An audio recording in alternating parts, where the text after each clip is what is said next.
அனாமிகா, என்னப்பா? என்னம்மா இது? வினோதமா ஒரு கடிதம் வந்திருக்கு.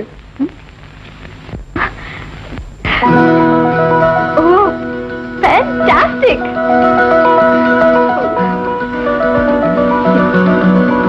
என்னம்மா இது?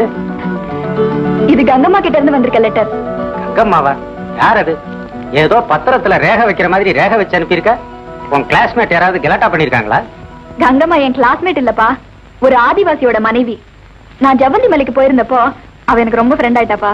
சரி, அதுக்காக இப்படி ரேக வச்சு அனுப்பணுமா? அவளுக்கு எழுத பிடிக்க தெரியாது, அதனால இந்த மாதிரி ரேக வச்சு அனுப்பினா அவ சௌக்கியமா இருக்கான்னு அர்த்தம். எனக்கு ஒண்ணும் புரியலம்மா.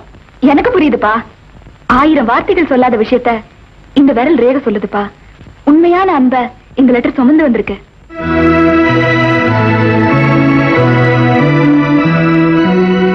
அன்புள்ள கங்கம்மா, உன் கடிதம் கிடைத்தது. அதை பார்த்ததும் உன்னையே பார்ப்பது போல் அளவில்லாத சந்தோஷம் ஏற்பட்டது.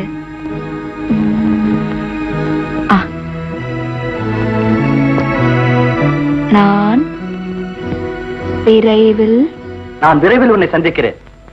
என் பரீட்சை முடிந்ததும் நான் அங்குதான் வரப்போகிறேன்.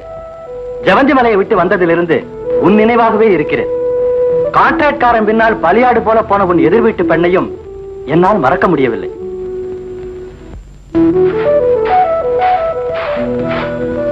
நான் படித்த படிப்பு வீணாகாமல் உங்களுக்கெல்லாம் என்னால் உதவ முடிந்தால் அதுவே எனக்கு வெற்றி.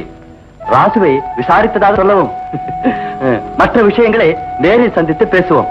இப்படிக்கு அனாமிகா. அந்த பிள்ளைக்கு தான் எவ்வளவு நல்ல மனசு. தங்கச்சி, நெசமாவே அந்த பொண்ணுக்கு நம்ம கஷ்டங்கள் எல்லாம் பார்த்து மனசு கலங்கிடுச்சு.